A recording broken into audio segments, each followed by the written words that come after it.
El niño que desafió al destino.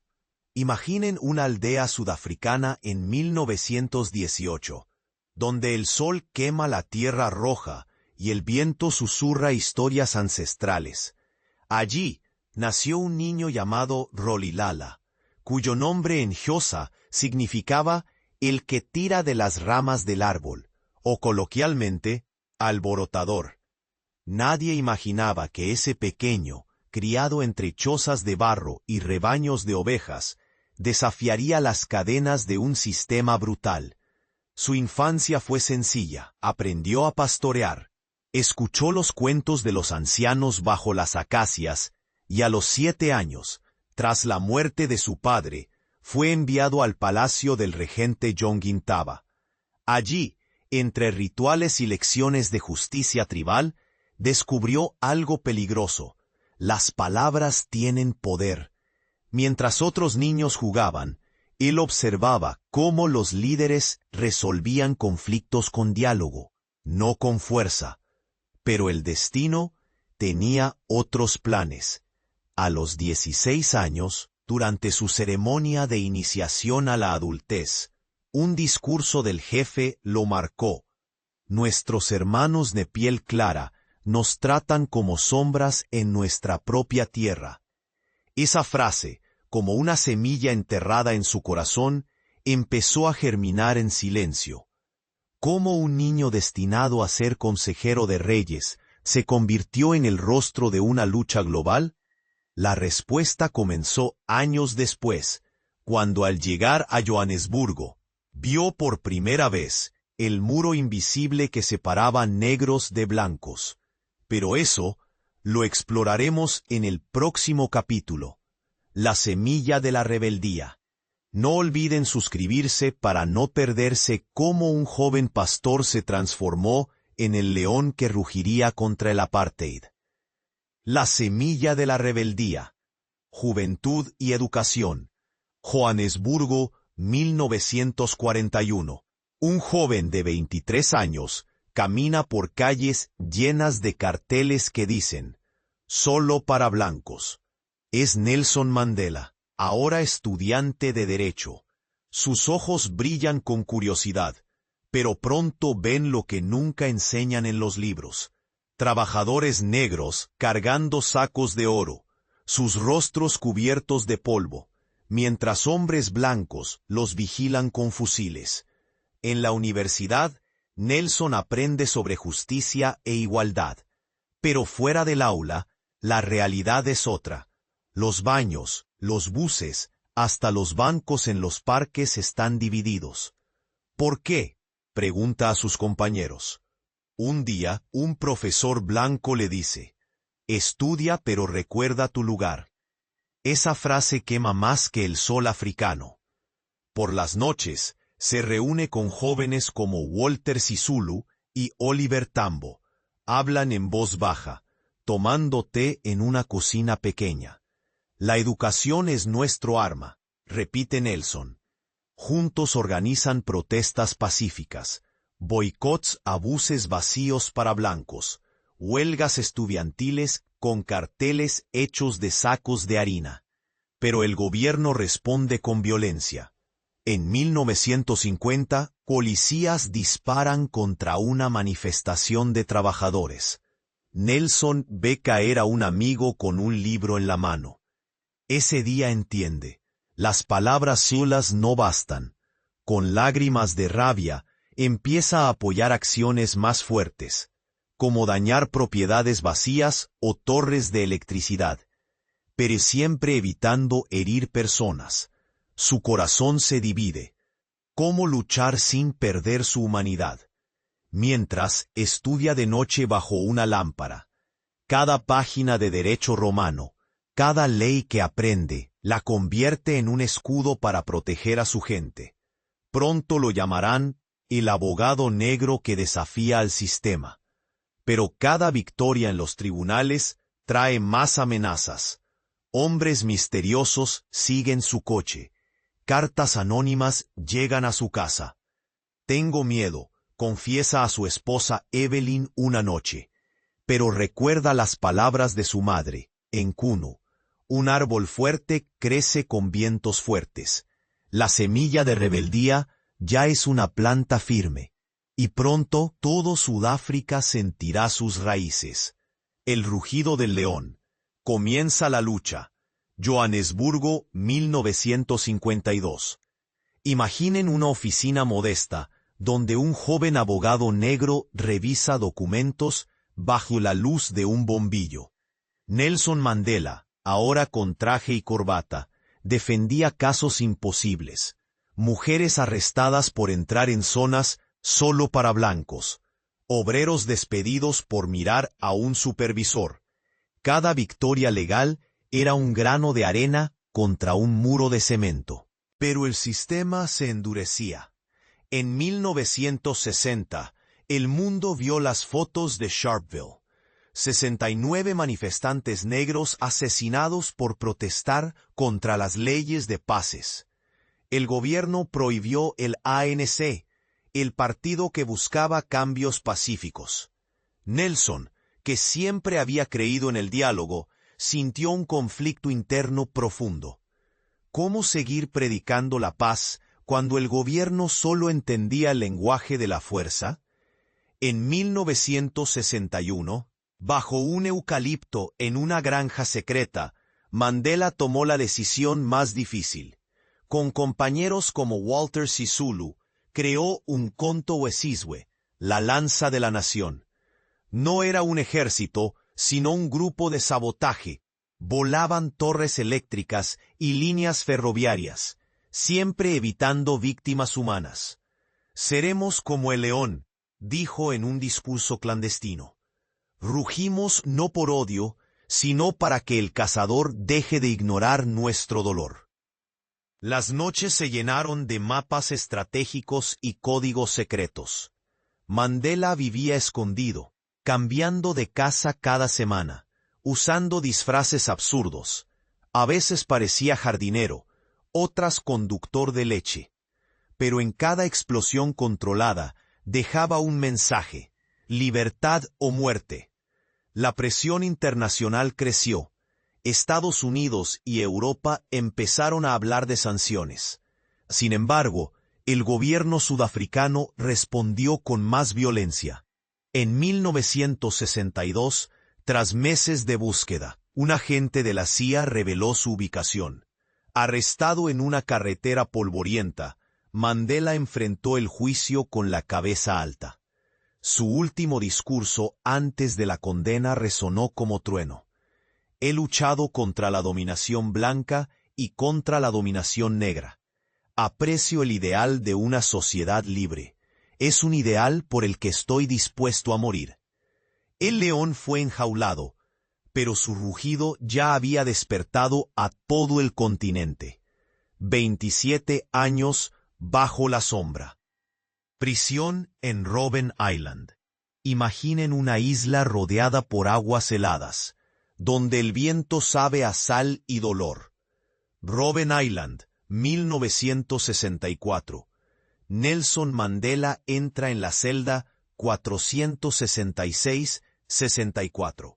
Un cuadrado de 2 por 2 metros, sin cama, solo una estera delgada en el suelo.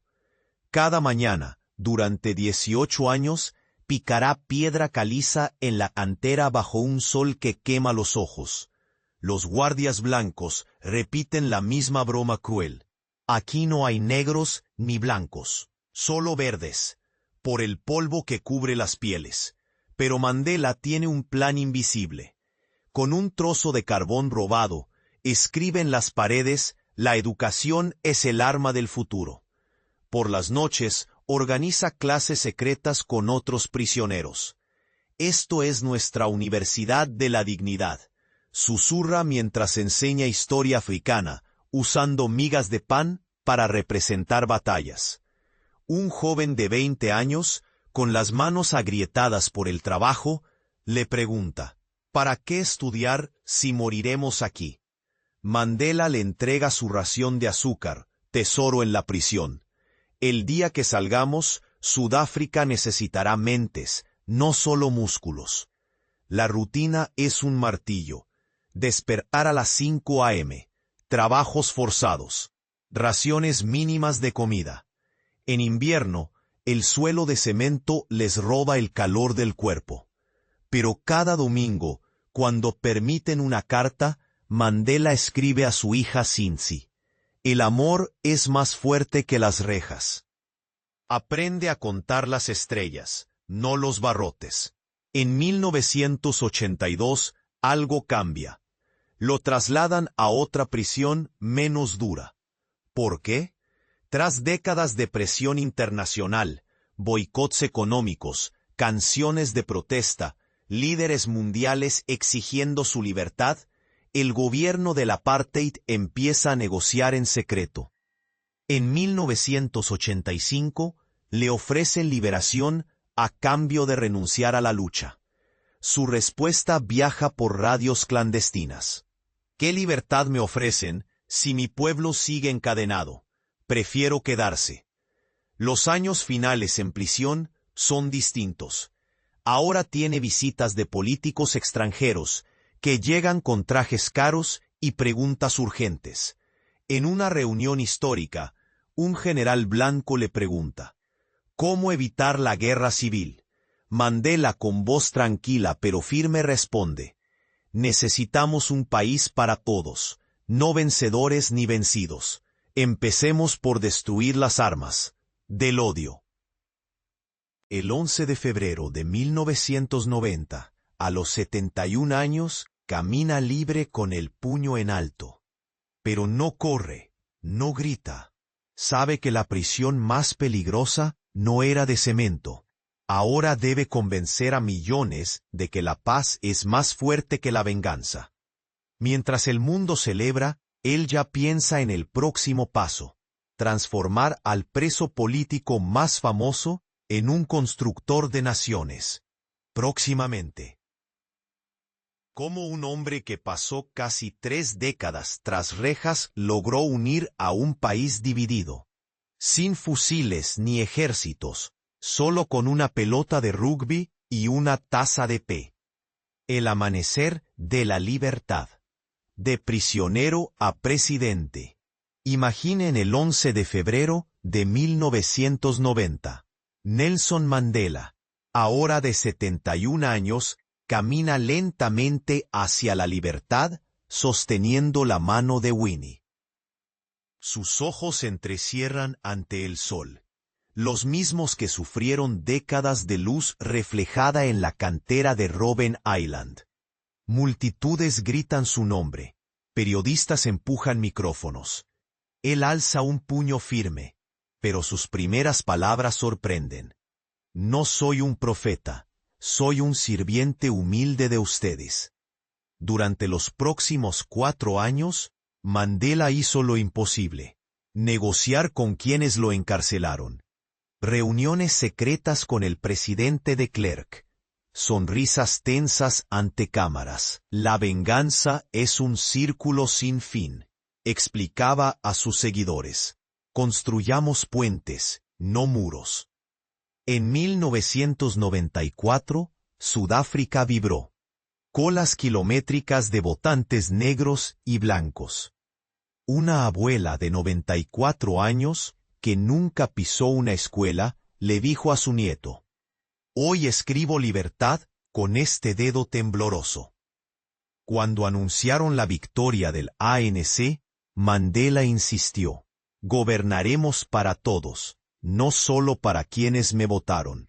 Como presidente, creó la Comisión de la Verdad. Víctimas del apartheid enfrentaban a sus torturadores. Cuenten la verdad, decía Mandela, y recibirán amnistía, no olvido. Un exguardia de Robben Island lloró al pedir perdón. Éramos prisioneros del odio igual que ustedes. ¿Qué aprender aquí? 3 lecciones simples. 1. La libertad verdadera empieza cuando perdonas. 2. Los enemigos de ayer pueden ser socios mañana. 3. El cambio duradero se construye con diálogo, no con gritos. ¿Cómo aplicarlo? Si tienes un conflicto familiar. 1. Escucha sin interrumpir. 2. Busca un punto en común. 3. Propon un paso pequeño. Hablemos cada domingo. Mandela nos recuerda. Cada amanecer comienza en la oscuridad. Tu turno ahora. ¿Qué primer paso darás hoy hacia la libertad que sueñas? El arco iris después de la tormenta. Legado para el mundo. Imaginen un diciembre de 2013. Un abuelo y su nieto ven en la televisión imágenes de gente llorando en las calles de Sudáfrica. ¿Por qué están tristes si Mandela ya era viejo?, pregunta el niño. El abuelo le toma la mano. No lloran su muerte, hijito. Celebran que su legado es como el sol. Sigue brillando aunque no lo veas. Tras dejar la presidencia en 1999, Mandela dedicó su vida a sanar heridas. Creó fundaciones para educación infantil y medió en guerras como la de Burundi. La paz no es un trofeo, decía, es un trabajo diario. En 2007, reunió a 6 expresidentes latinoamericanos para enseñarles: el perdón no es olvido, es quitarle poder al odio. Su mayor legado: demostrar que unidos somos más fuertes. Cuando en 1995 Sudáfrica ganó el Mundial de Rugby, deporte símbolo del apartheid, Mandela apareció con la camiseta del capitán blanco. Ese día, ¿recuerda un taxista en Johannesburgo?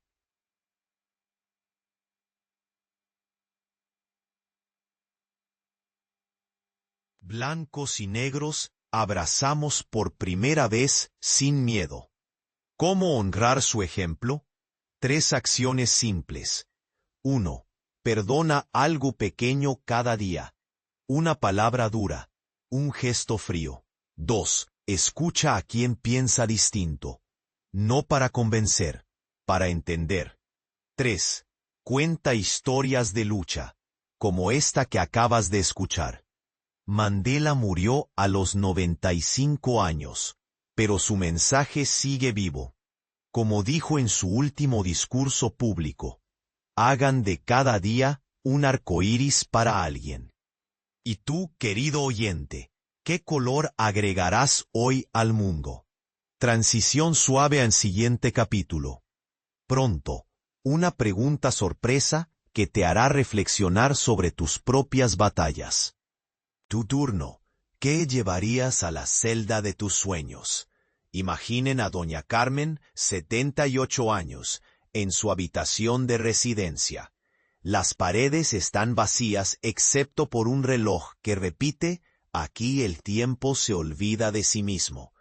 Pero hoy, su nieta le trae 3 objetos: un cuaderno para escribir recetas, una planta en una lata de atún y una foto de su pueblo. Abuela, tu celda necesita vida, le susurra. La lección de Mandela es clara. Hasta el espacio más gris florece con acción deliberada. Tu celda actual quizás sea una enfermedad, soledad o miedo. No importa. El método es universal. 1. Elige tu pico, una acción mínima pero diaria. Como Nelson rompía piedras, tú rompe el aislamiento con una llamada de 5 minutos al día. 2. Crea tu biblioteca clandestina. Aprende algo que ilusione tu mente. Doña Carmen empezó a estudiar aves por YouTube. 3. Escribe cartas al futuro. Anota en un papel: hoy hice X, mañana intentaré Y. Guárdalo bajo la almohada. Un enfermero en Santiago nos contó: tenemos un señor que cada mañana pone su radio en la ventana. Ahora todo el pasillo escucha tangos. Así se vence a las celdas, no con grandes gestos, sino convirtiendo lo ordinario en resistencia. Tu turno. ¿Qué 3 objetos o hábitos llevarías a tu celda para que, como Mandela, transformes el encierro en semillero?